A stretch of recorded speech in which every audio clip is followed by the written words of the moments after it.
Welcome, everyone. You're in the right place if you're looking for the webinar called Are You Ready? New licensure regulations significantly impact student enrollment, curriculum development, and staff and faculty workloads. Welcome. We have a lot of folks registered today, so we're going to just hold off on actually starting the webinar for a moment or two so that people have time to get signed in. As a reminder, as always, we are recording this presentation today and it will be posted on the MHEC website. It will be posted in the resources section, so you can always find it there. If you would like to submit questions, please do so in the Q&A section, not in the chat. That's the way our webinar platform is set up. And we will make sure that we're reading those questions and either answering them during the Q&A session or the end of the webinar. And we also like to follow up if there are questions that we don't get to address at that time. And then please complete the survey at the end of the webinar. It always lets us know how we did and how we can do better in the future. So once again, for those of you who are still logging in, you're in the right place if you are trying to find the webinar called Are You Ready? New licensure requirements significantly impact student enrollment, curriculum development, and staff and faculty workloads. Let's see. Yep, we'll give it one more minute and wait for people to log in. We have over 300 people registered today, so it's obviously a very hot topic. I know as I've been looking at all of the new federal regulations, my eyes roll back in my head. They're quite complex and lengthy, so always glad to have some expert help and clarification. All right, I am showing 1 minute after 1, so we'll go ahead and get started. Hi, I am Jenny Parks. I'm the VP of Policy and Research at the Midwestern Higher Education Compact. Welcome to our webinar today. It's called Are You Ready? Mary, do you mind going back a slide? Thank you. New licensure regulations significantly impact student enrollment, curriculum development, and staff and faculty workloads. As a reminder, we are recording this webinar and it will be posted to the resources section on the MHEC website. If you do have a question you would like to submit, please do so via the Q&A section of the platform. That'll be at the bottom. Please don't use the chat.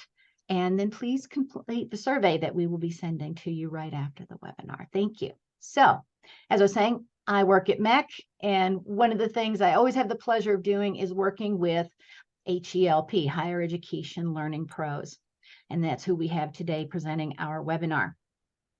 We have Nan Kalki and Chris Mall. And for some of you, they will need no introduction, but just in case, here are their photos. Here are some wonderful things about their experiences and their accomplishments.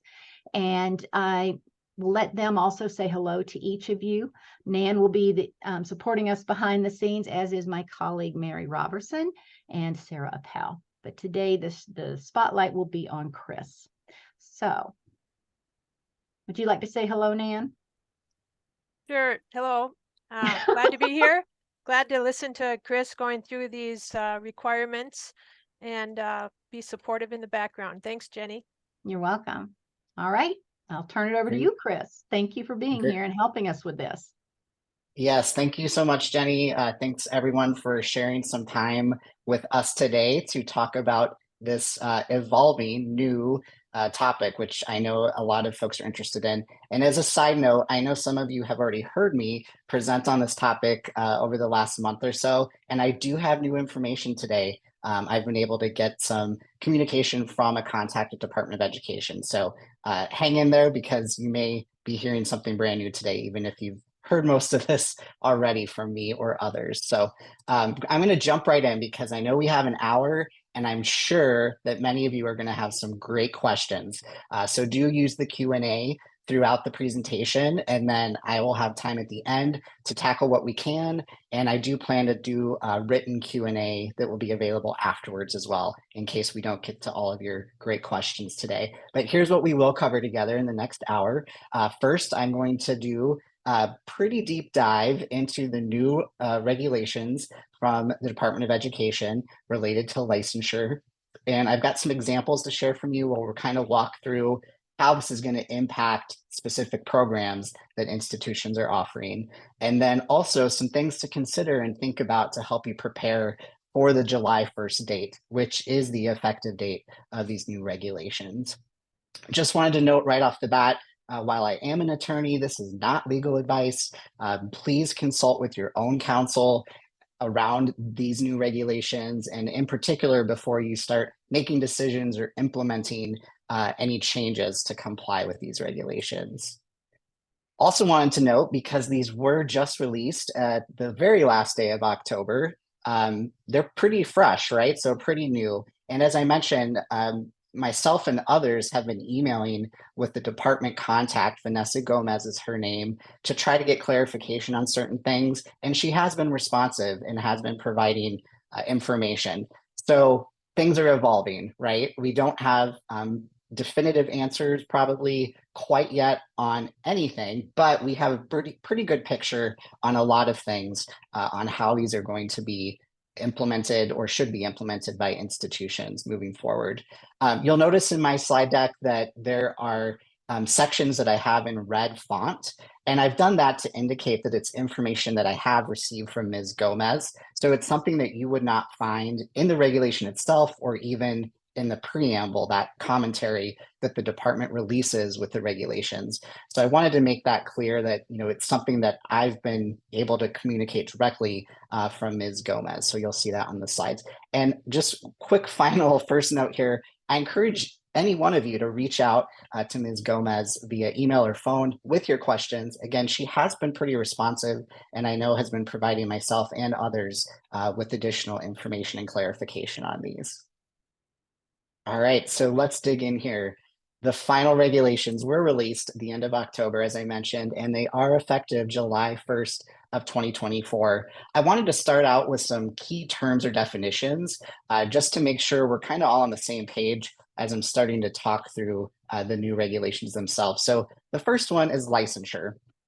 I'm only going to be focusing on the new sections related to licensure for this next hour. Of course, there are many other things that were released as part of this package of regulations that could impact you in your institution, but I'm focusing on really it's like subsections of the regulation that was issued that impacts professional and occupational licensure. In particular, a new PPA certification requirement as well as disclosure requirements. So licensure, that can actually be called different things in different states or territories. So I want to be sure we're all on the same page that when we're talking about licensure in this context, it's really about a state or territory issued credential that's required in order for someone to work in that profession or occupation. So it could be called something else like a certificate, certification, endorsement. There's lots of terms that could apply here across different professions, but really it's something that is a state or territory issued thing that is required. It means then that we're not talking about private organization issued credentials or certifications or whatever that might be called. So whilst that could be something that's preferred or maybe even required by some employers, if it's a private entity or organization issuing it, that is not part of or covered by the new Title IV federal regulations. You'll see a couple other terms here that I wanted to put up right away, but I'm going to talk about in more detail later. So distance education, we do have, I think, almost a clear understanding now of what the department means by that. And then initial enrollment, that term is going to be critical when you're trying to apply and implement these new regulations here. I'm going to keep going. I've created this summary snapshot, which again, this is just real high level, but to get us oriented to what we're going to be talking about with the regulations. This first line here is a brand new requirement. This is something that has not existed before, and it's raising the bar and the responsibility level for your institutions in order to participate in the Title IV federal financial aid program. So this is something that's done through the PPA certification process. The PPA stands for Program Participation Agreement.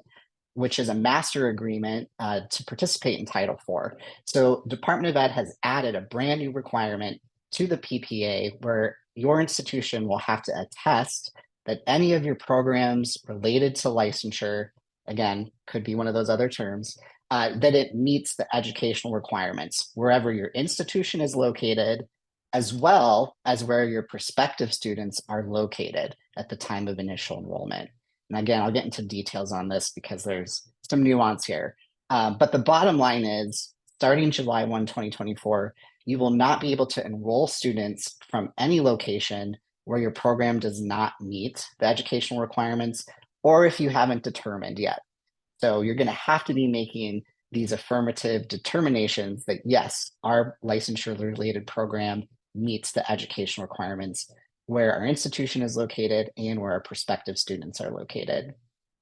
The public and individual direct disclosures are already requirements in effect. I know many of you know that. You've been working through this since July 1st of 2020 when this requirement went into effect. So Department of Education has made some changes to both public disclosures and individual direct disclosures, really in an effort to try to comport with this new PPA certification requirement. But the biggest change, probably some of you will notice, for public disclosures, the department has removed the not determined or no determination made category. So starting July 1, 2024, the requirement is that you have a list publicly available, likely on your website, where you're indicating those states and territories where your program meets the education requirements and those states and territories where it does not meet the education requirements. So that's really the biggest notable change. And again, I'm going to get into some more detail here in a few minutes. Individual direct disclosures also still apply and exist. Not many changes here, but some things to keep in mind as we are trying to mesh it with this new PPA certification requirement. So I'm going to keep rolling here. For each of these sections, I've included the actual language from the regulation on a slide. I'm not going to read it. I do encourage all of you to do that at some point, and you'll have access to this presentation either now, I believe Mary's made a link available in the chat, or you can find it after today for your own reference. But instead, I'm going to kind of dig into what each of these new sections mean. So again, the first one is this new heightened responsibility that involves the program participation agreement. And as I mentioned, that is the master agreement that every institution needs to agree to in order to participate in the Title IV federal financial aid program. So this has been around for a long time, the PPA, and includes a pretty lengthy list of things that the institution must do, things you can't do, essentially the terms and conditions. And I'm sure there are folks at your institution who are very familiar with the PPA, as it's probably their role or someone on their team who's responsible for doing this PPA certification on whatever cycle your institution's on. So the PPA can be set for different terms. So it could be up to a 6-year term, kind of depending on factors for your institution and where you're at. But I did want to point out that the effective date of all of these new requirements is July 1st, 2024. So don't get tripped up with when your next PPA renewal is. Even if that's a few years out, you should still be ready to go and be in compliance by July 1st of 2024. As I also mentioned, there are lots of additional new requirements. Even kind of in this same section of regulation, the department has created responsibilities through this PPA agreement related to accreditation, as well as consumer protection. I'm not going to touch on those today because there's so much to unpack just with the licensure piece, but I do encourage you to seek out more information on those if you haven't already. Okay, so again, high level, what do you need to do starting July 1st with PPA certification? You must be able to certify that every licensure program your institution offers meets those educational requirements where your institution is located and where your distance education students are located, or where your distance education students attest to seeking employment after graduating. So I'm going to break this down a little bit more here because we're getting further into the weeds. So first piece, distance education. what does that mean in this particular instance, right? There are so many different definitions of distance education put out by different people for different purposes, right? So there are multiple definitions that the Department of Education uses. I believe it's 4. We also have definitions, from accreditors and from other external agencies or regulators that apply. For this particular instance, there is a definition provided in 34 CFR 600.2, but it really doesn't inform what the department's trying to get at with this PPA certification. So I posed some questions to Ms. Gomez at Department of Ed, and you'll again see in the red font here some information that I received back from her. So there was a Dear Colleague letter that the department put out back in May of this year, and within that letter, it outlines several different important things, but one statement to come out of that is the department's understanding or interpretation that a student is enrolled in distance education if the student enrolls in at least one course offered through distance education, right? So basically, any of your students who are taking one course through distance ed, i.e. online, would be a distance education student under this particular definition, again, coming from a Dear Colleague letter. So I kind of tried to further clarify that with Ms. Gomez, and she did come back and say, because we're talking about the time of initial enrollment for this new PPA certification responsibility, as well as for direct disclosures, which we'll get into in a moment, but because we're talking about that snapshot of time at initial enrollment, we're really going to look to see if that particular prospective student is going to be taking an online course or a distance education course within their first term in the program, right? So we're kind of narrowing down what they're trying to get at with distance education. And it seems like where we're at is if you have a prospective student who will be taking one or more courses via distance education online in their first term, then you need to consider them a distance education student. And that's important for this PPA certification because, again, it's wherever the institution is located or where your students are located. And for where the institution is located, we're going to get into kind of a broader application of that for your face-to-face programs here in a moment. So I wanted to come back here, though, to location. As I just referenced, student location is going to be critical for this new PPA certification responsibility. And the department is utilizing what they've been utilizing for public and direct disclosures, as far as you'll see that CFR 600.9 C21 referenced here, which essentially says, institution, you must have a student location policy and process for determining student location, and you have to apply that consistently and make it available to us when we ask. So there's no specific dictated way that each institution needs to determine their students' location. You just have to have your own policy and processes for doing so and to be applying those consistently. So that, again, it's going to be even more important now because it's directly a part of this PPA certification. And as I mentioned before, this does go into effect July 1st. So what that means is any of your new program entrants, anyone who is enrolling on or after July 1st, 2024, that's who this applies to. It doesn't necessarily matter when they're going to be starting classes. It's more on that clock of when you consider that student to be enrolled in that particular program. All right, I have a few other notes here and I'm going to pull out. Just wanted to let you know that many of these are ideas and information coming from the department's commentary, so not the regulation itself, and as well as from Ms. Gomez through email exchanges that I've had with her, and you'll see those in red font, as I mentioned. So technically, the commentary and one staff person's communication is not legally binding or legal authority. So take this for what you will, but I think it is important information and help shed some light here. So as I was mentioning, for student location, the department says specifically in their commentary released with these regulations that they think it's very reasonable that institutions would consider students who are going to come on campus and complete, a face-to-face program. They use that term face-to-face, that you can consider that person to be located on campus for purposes of PPA certification as well as potentially disclosures.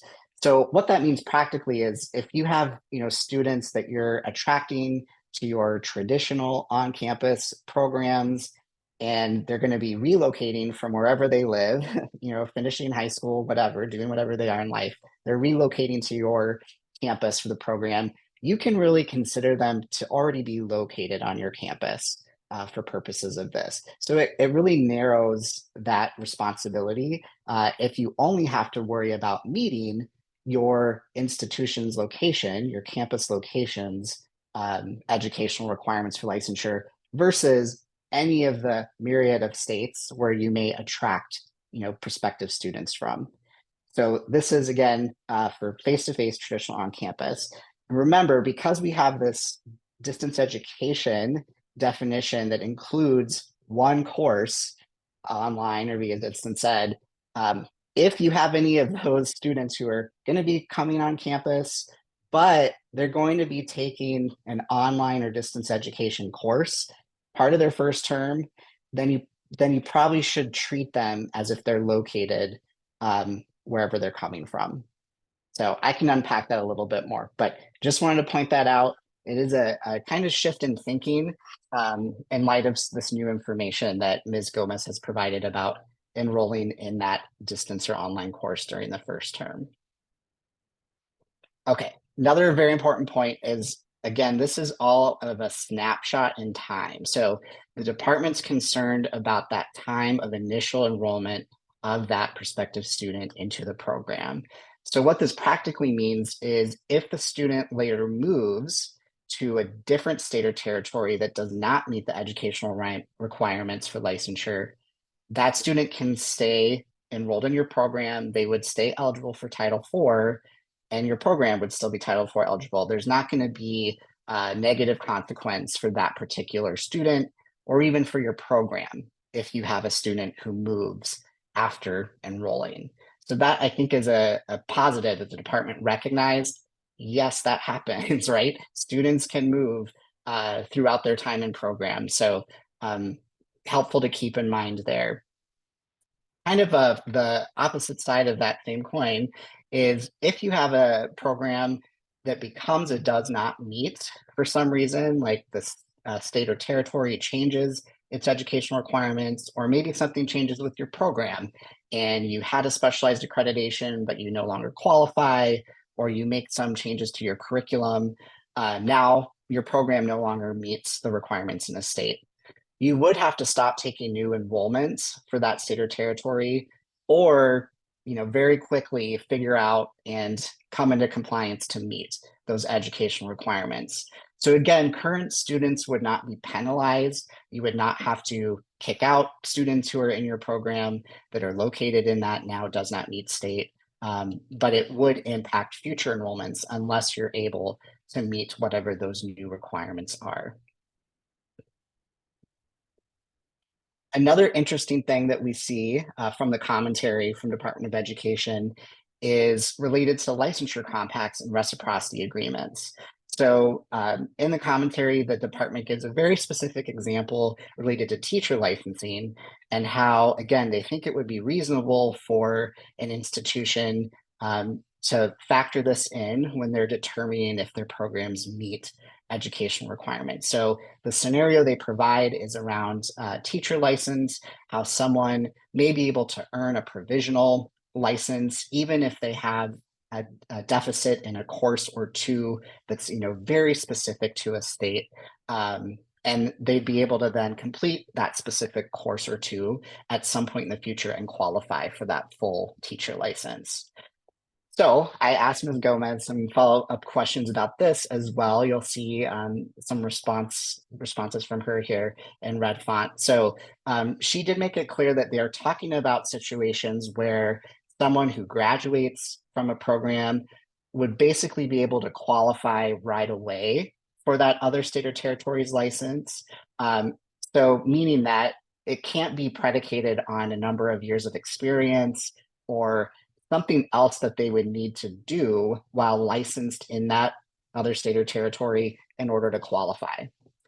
So that is important because I know that there are many licensure compacts that are really truly focused on someone who has been a licensed professional and working in the field, and then they're able to kind of use that along with their license to be licensed in another state or territory. So that'll be an important point of information to keep in mind as you work through this for your institution. And then Ms. Gomez also did want to just reiterate, it's still up to each institution to be making those determinations if your program meets or doesn't meet, and you will be held accountable for that. So what I translate that to mean is it's not going to be enough just to look for a list of, yes, these are compact states and say, oh, we meet it because our state participates in this compact. It would need to be a little more careful evaluation of that. And again, really understanding the nuances of how a compact or reciprocity agreement could apply and how it could help your graduates earn a license in that other particular state or territory. All right, I'm going to keep going here. I know I'm throwing a lot at you, so continue to ask those questions in the Q&A as they come up for you, and we will have some time here at the end. So another thing in the commentary that Ed has indicated, if a distance education student, or really any student, but it's going to apply to distance education students, are located and it does not meet state or territory, you could still enroll them if they make this attestation that they really want to be licensed and employed in another state or territory. So this is kind of an exception. I think the Department of Education classifies it as that they're willing to make, to try to help support those specific scenarios where a student would want to enroll in a program from another state, even though it doesn't meet, the state where they're located requirements at the moment. So within the commentary itself, Ed makes it clear that this attestation needs to be written. It needs to be documented by the student, or I should say prospective student. It needs to be something that's very specific where that prospective student is indicating, yes, I want to be licensed and employed in this particular state. And that has to be a state, obviously, where the program meets the educational requirements for licensure. So Ms. Gomez did provide some additional clarification on this for me, and you'll see that up here on the screen. Just to point out again that, documentation is going to be important, and it does need to be written. If it's through email, that's fine, as long as you have a process where you're going to be able to provide that emailed attestation from that particular prospective student to the department, should that ever be requested in the future. So I know that'll be a complication for many institutions and something else to figure out within your admissions processes and your IT systems. All right, I'm going to move on from PPA certification and talk about disclosures. So first up, public disclosures. Again, as many of you know, this is a current requirement that exists today. It's been in effect since July 1st of 2023, but we do have a change. And the change is that the department is getting rid of the no determination made or not determined category. So starting July 1st, 2024, you should have, or you're required to have on your public disclosures, a listing of states that meet those education requirements and states and territories where you do not meet the educational requirements. So one thing that I point out here, because the implementation of this is going to create some changes for some programs at your institutions. If you have a face-to-face on-campus program, again, no online courses are part of that, then you're going to have many less states to disclose. And in fact, you'll probably just have one state to disclose wherever your campus is located. So again, those of you who've been doing this work, you know that right now you're disclosing for all 59 US states and territories. You're either listing that as meets or does not meet or no determination made. So moving forward, if it truly is a program that does not include distance education, you would be able just to list meets for your institutions, state or territory, and that would satisfy what the department's requiring for public disclosures. With one caveat. So Ms. Gomez is very clear in some of her responses to me that the department's expectation is that institutions are not advertising or enrolling students from states where they don't know if they meet the requirements, or certainly if you don't meet the requirements, right?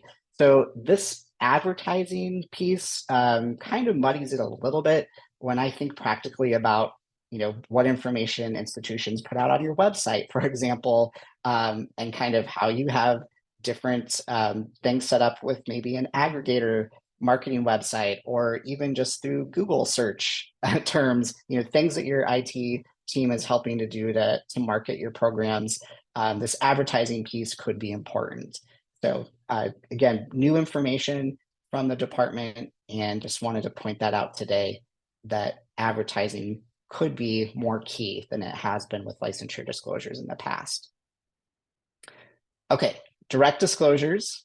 We're going to keep plugging through here. Again, here's the language, but I'm just going to jump into some of the key points and highlights here. So direct disclosures are still required, just as they are today under the July 1st requirements. And again, just as a reminder, this means that if you have a prospective student located and it does not meet, or a state or territory where you've not made a determination, then you need to send them a direct disclosure prior to enrollment in the program, right? So again, that's exactly the same as it exists today. One kind of quirk here under the new PPA certification requirement, the connection between these, is really any prospective student that you'll be sending this direct disclosure to would have to go through the new attestation process in order for you to actually enroll them, right? Because you're not going to be able to enroll students if they're located and it does not meet or has not made a determination, state or territory. So this likely for many of you will significantly reduce the number of disclosures that you're sending out because of this kind of caveat, as well as that face-to-face program can be considered that the person's located where your campus is. And again, Ms. Gomez has been clear that this is not just for distance education programs. Likely it'll apply to those more frequently, but technically it does apply to all of your students. I know that this is a little different than my initial interpretation of the regulation itself, and I think others' interpretation as well. So I wanted to point that out, that the disclosures technically still apply to all of your students, not just distance.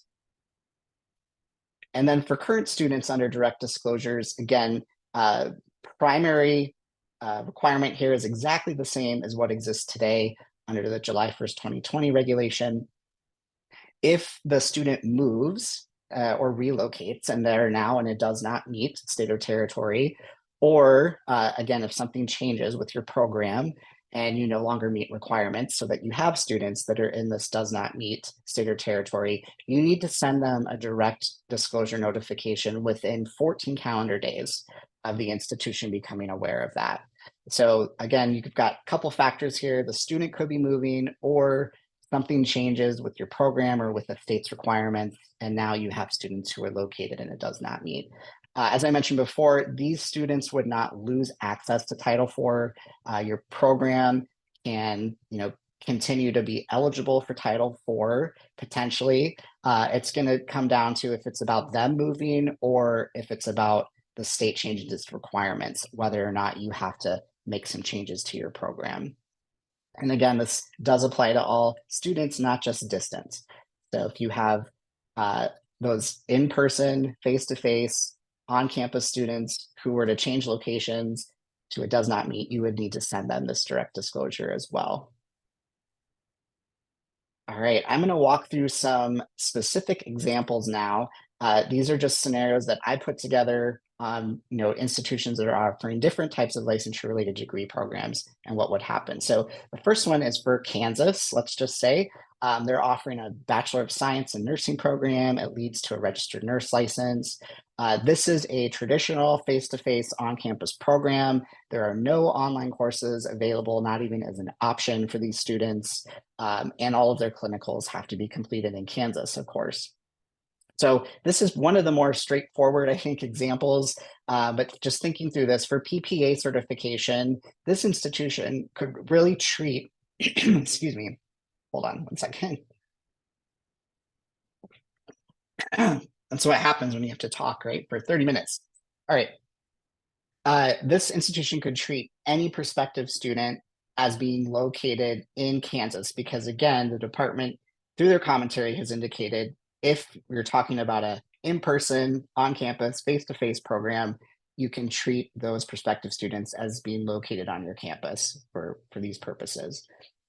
So therefore, they could certify that they meet the educational requirements in Kansas, even if they're attracting students from other states like Missouri or Nebraska or California, wherever. They're going to treat them as a Kansas student. And so they can say they meet the requirements for Kansas. Makes that simpler. For public disclosures, again, they'll have to indicate they meet the educational requirements for Kansas. If they're really not advertising, again, here's where advertising comes in, or enrolling students that are located in other states or territories, then they would not have to necessarily disclose any other locations. So they may just have meets for Kansas and not list anything else as meets or does not meet. If the institution is aware that their program does not meet in particular states, it would be very wise to go ahead and disclose that for other reasons, right? We don't want to be misleading students or providing bad information that could get us into trouble for other purposes under Title IV and other Department of Ed regulations. For direct disclosures, again, you can treat any prospective student like they're located in Kansas if they're going to be coming to your campus to do the program and there's no distance education involved. So because it meets it, there's not going to be any direct disclosures required. Remember that those are only for does not meet or not determined locations where you have to send out those direct disclosures to prospective students. Another example here, let's say we have a Minnesota institution. They have an online Master of Science in Mental Health Counseling program. It prepares people to be a licensed professional counselor. They do have a face-to-face clinical component, but again, this is primarily an online and distance education program that they're offering to students from all over the country.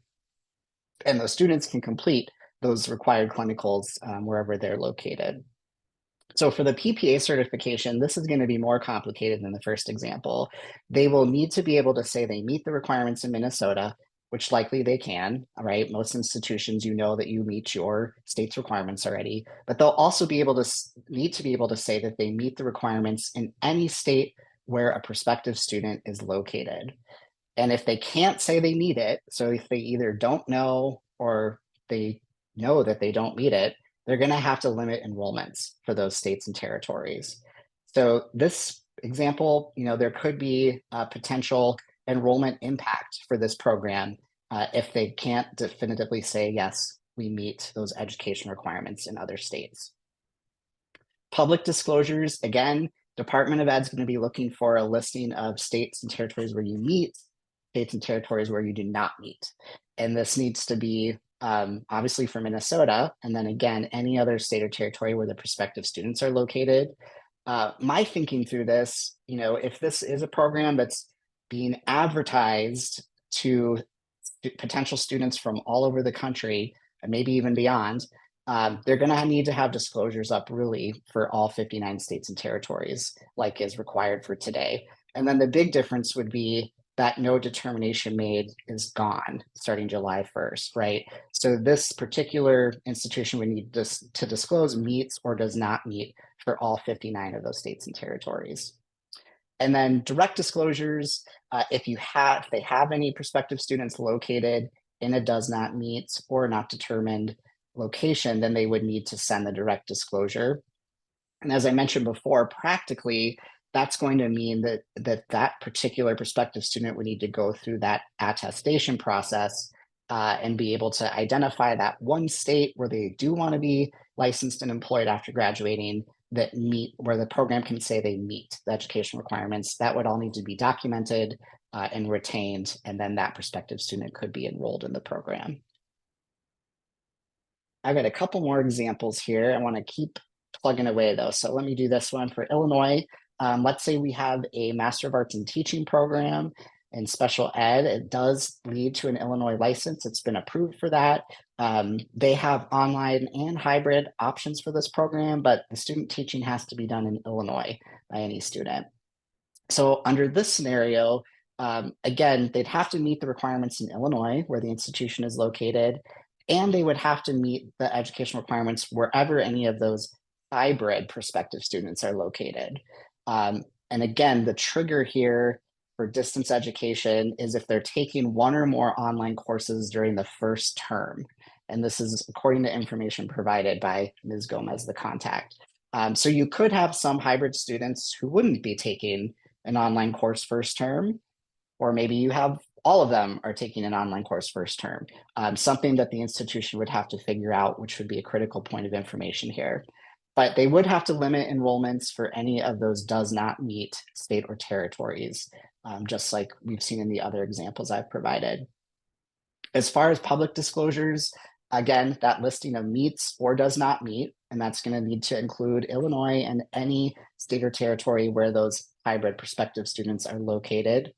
My thoughts around this, because the students have to come to Illinois to complete student teaching, practically, it may not be all 59 states and territories.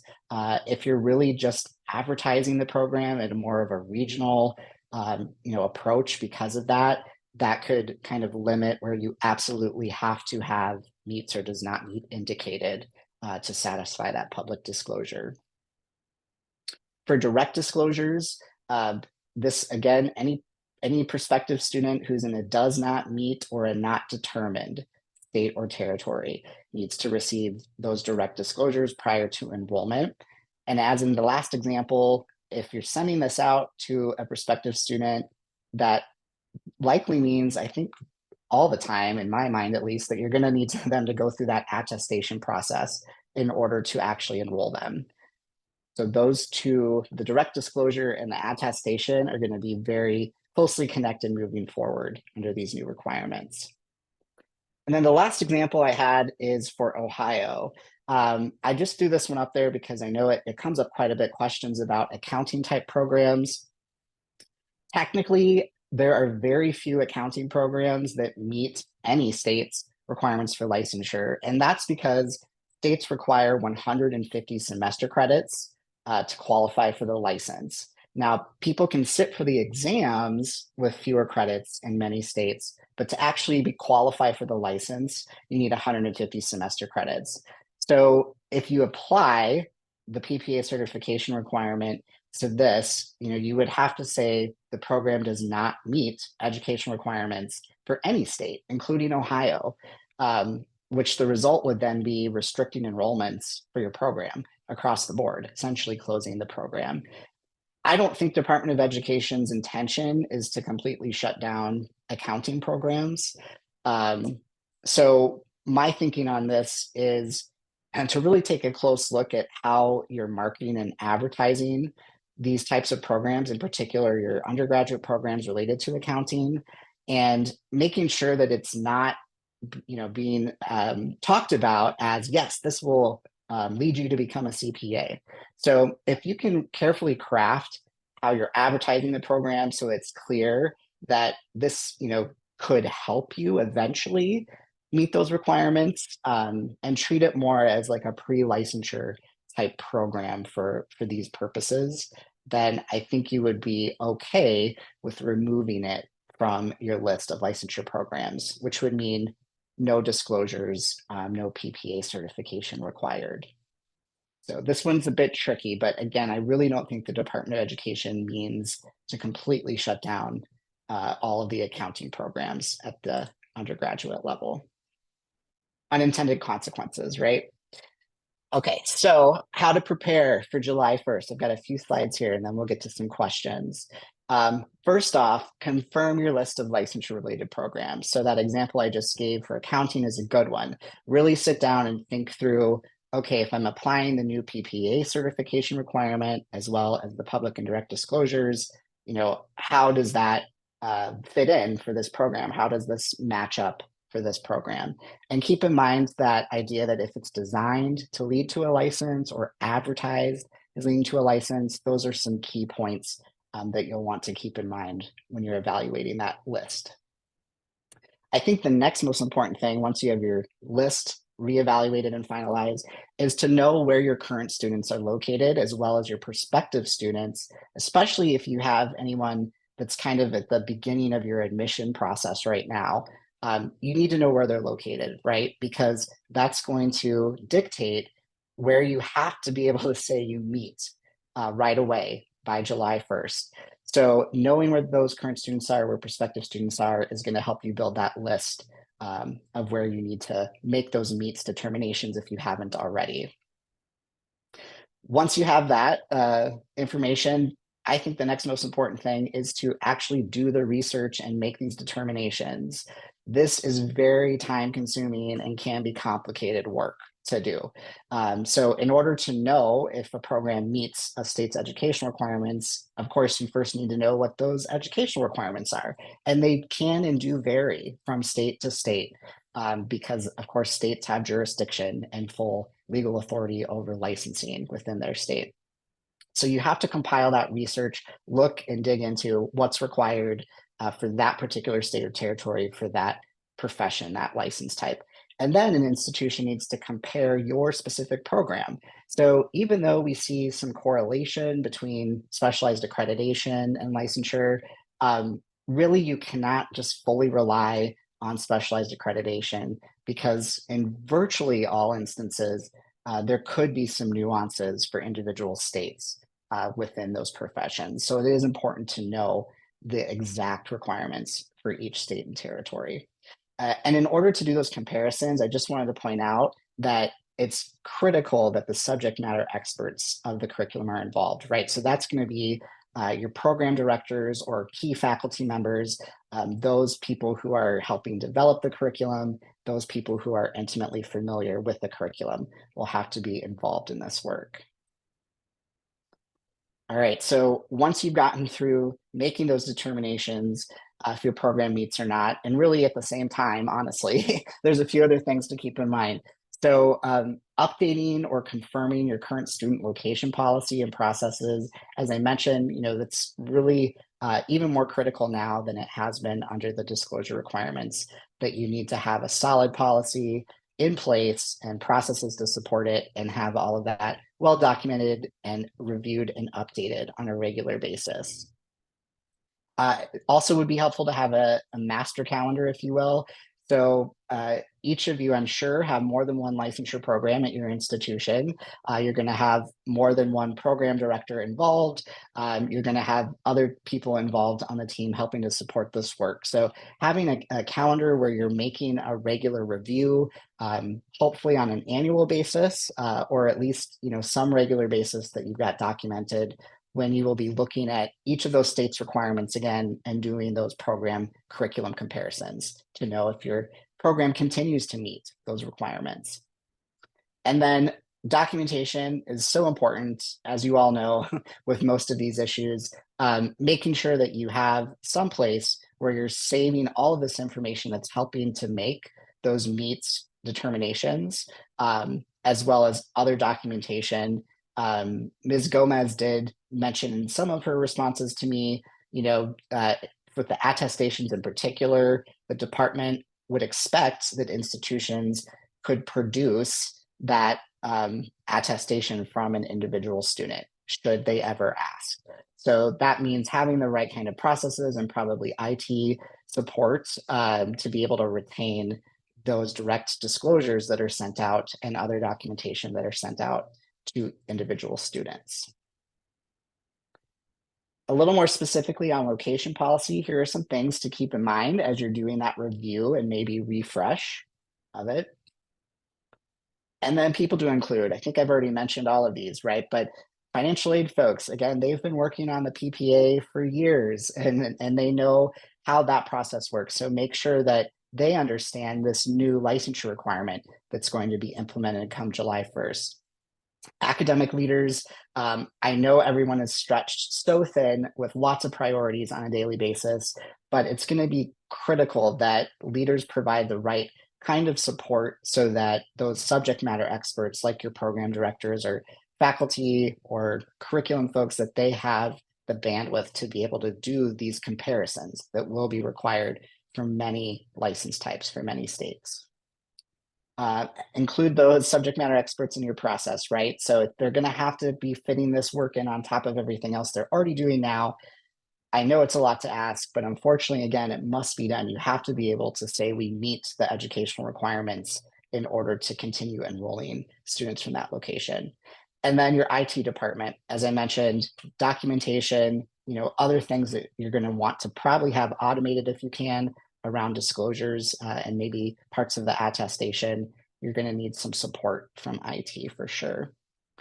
Additional support, so I'll just quickly mention that we are a consulting firm, Higher Education Licensure Pros, and we do work with institutions on this, including offering a database service that provides those educational requirements across over 60 license types now. But I want to shift over to questions. So as I started out with, please do send your individual questions to Ms. Gomez at Department of Education. She has been responsive to me through email. I also have her phone number that I've provided here, so don't hesitate to try to connect with her. And then I will see Jenny if you have any questions you'd like me to try to address now. Well, we have many more than we can address now, but thank you, Chris. Actually, because we've got a lot of them in Q&A and a lot of them in chat, I'm going to go to the Q&A first because those people did what we asked, so thank you. We'll also eventually get to the ones in chat, but we probably won't get to them today. And because, as I noticed, a lot of the earlier questions were subsequently answered within your presentation, I'm going to be a little counterintuitive here and start at the end. So, all right. One question. Educational licensures aren't a single credential. They represent more than one kind of license and multiple endorsements for different areas of teaching and other activities. Our institution, for example, offers 70 different education endorsements in over 200 curricular configurations. Are we then going to have to make as many as 12,000? That would be 200 times 60 jurisdictions, 12,000 determinations.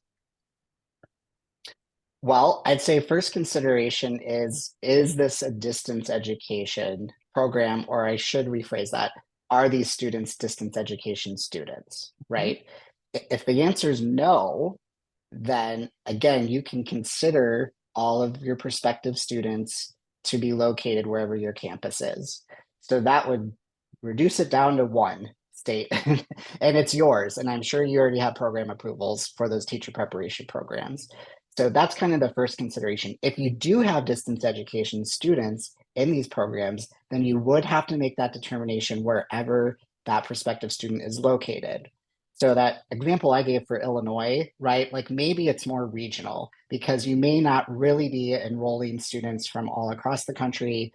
It may just be a handful of states. So you would need to make those meets determinations though for those handful of states in order to continue enrolling students. And then as far as disclosure, disclosures are kind of along the same lines. Public disclosures, you're always going to want to have your state as meets. And then if you're aware of any other states that you meet or do not meet, you need to list those on your public disclosures as well. Okay, thank you. Another question. Do you have any recommendations on what we should do with any undetermined, you don't know what those, if you meet those, you haven't determined if you meet those requirements by July 1st. We have so many that we are unlikely to be able to determine them all by the deadline. Mm-hmm. Yeah, I've gotten this question from several different folks over the last month-ish since these have been out. And, I think this ultimately is going to be one of those things where it comes down to an institution's decision on how you want to handle them. So again, under the new July 1 regulations, the department is indicating for public disclosures, it's a list of meets and a list of does not meet. So you could just choose to not include the not determined anywhere on your list, I personally think you would probably be in compliance with the new requirement. Would that be very helpful to prospective students? Probably not, because they would wonder where those states are, right? So there's nothing in the regulation that says you can't include additional information, right? So what I've been presenting is kind of those bare minimum requirements. Of course, an institution could choose to disclose additional points of information. So you may want to keep that list of not determined still up. But the key here is, again, you can only be enrolling students from a meets location. So if you're going to have a scenario where you have prospective students coming from those not determined states and territories, you have to make that determination before July 1, or you're going to have to stop enrolling students from those locations. Okay. Here's another one. If a border state is currently waiving any deficiencies for out-of-state prepared candidates and issuing full certificates, can we say our program meets their licensure requirements? So, not knowing the specifics, this one kind of sounds like along the lines of the example that Department of Education provided in the commentary for teacher licensing. So, it sounds like in this scenario, they're not even being issued any kind of deficiency or something that they need to do, which means that yes, they meet the requirements, it sounds like, under reciprocity. So again, you would just want to be sure that that is very well understood and documented in some fashion as you're making this meets determination. Right. This one says, I work at a community college that has minimal out-of-state students. We certainly are not looking to exclude students from other states.